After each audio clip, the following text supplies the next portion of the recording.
Yeah, tough loss. I mean, I thought we did a lot of things well. Obviously, not well enough.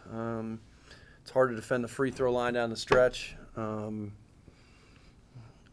had to convert. We had some good looks that we needed to convert, and we had too many empty possessions. But they're 22-2 for a reason. They're a good basketball team, and we had our chances, but couldn't quite capitalize down the stretch. We had to score more than 11 points in the fourth quarter. Thought we had some good opportunities to get to the free throw line in the fourth quarter and weren't able to get there. But at the end of the day, we've got to be in the right headspace moving forward. We can't let too much of this game affect us moving forward unless it fuels us to play even better.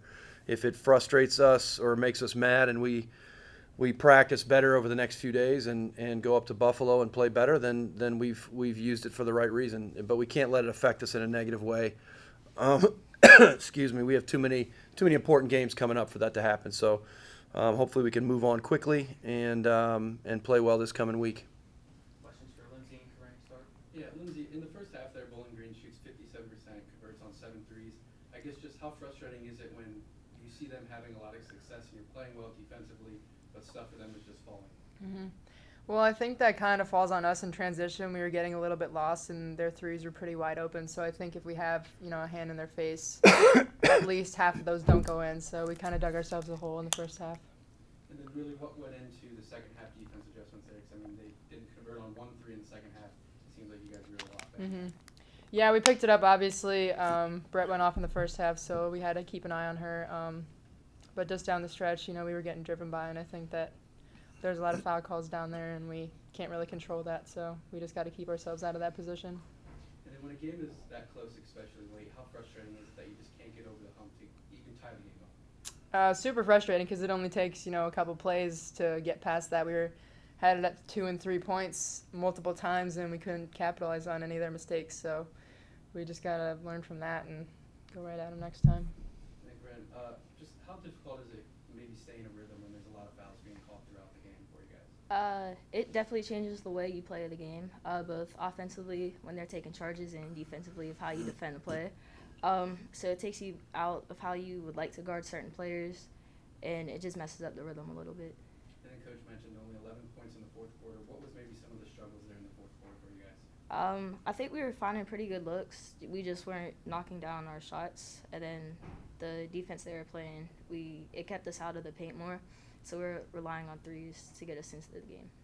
And then really, what do you hope the team can learn from this? I think we showed a lot of fight, so just knowing that we have that fight in us. They hit a lot of shots. You can't control that all the time. So knowing we're capable of beating them, knowing that we're able to hang with the top team in the MAC, I think it just shows how good of a team we could be. Thanks, guys. Thank you. You guys get treatment after that one.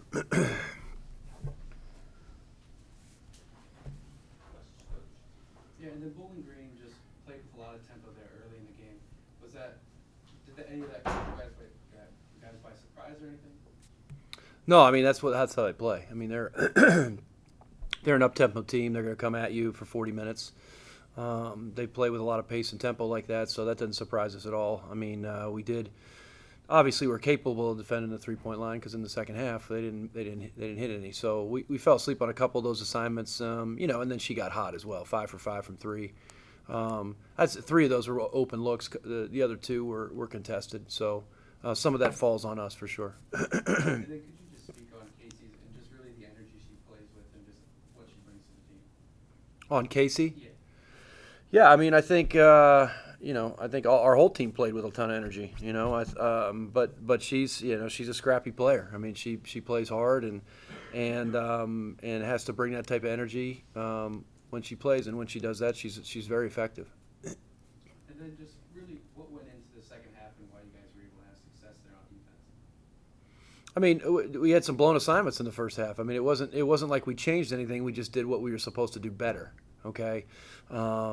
So I thought defensively in the second half we played well enough to win. We just needed to convert more than 11 points in the fourth quarter. That's what it came down to. And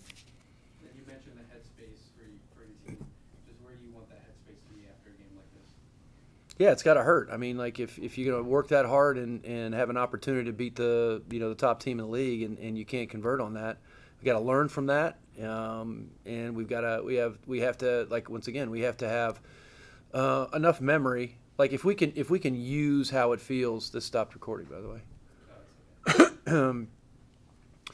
If we can use the emotion of how it feels to lose a game like this and turn that into a positive thing, like we're gonna play with that type of energy and intensity against everybody in the league the rest of the way, then it's an effective thing. It's not all loss, but we have to make sure it doesn't affect us, because we have to play hard against every team in the league, because everybody's is fighting for space right now, trying to get to Cleveland and all that type of thing. So it's really important for us how we handle this and move forward. How do you, as the coach, not let it affect the team? Yeah, I mean, I think it comes down to our mindset and our focus, right? But like some of it's on them too. I mean, they have to. We'll come with the right mindset to get them moving quickly past this and talk about things that we need to do better.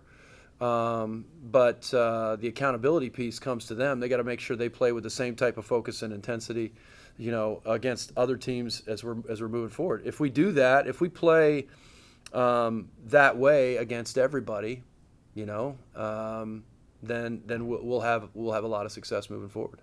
Then, just lastly, what do you want the team to take from this game, especially playing the top team in the MAC, very competitive throughout? I mean, same thing. I mean, just like you can play with anybody. I mean, they know that. It's just, we can play with anybody in the league. We don't want to play with anybody. We can beat anybody in the league. Let me say that. We played with the best teams in the league. We want to beat the best teams in the league, and so it takes a little bit more. They're right there. We still haven't played our best basketball yet. We have an opportunity but the window's closing. So we have to. The time is now for us to flip that switch and get to that next gear that I know we still have.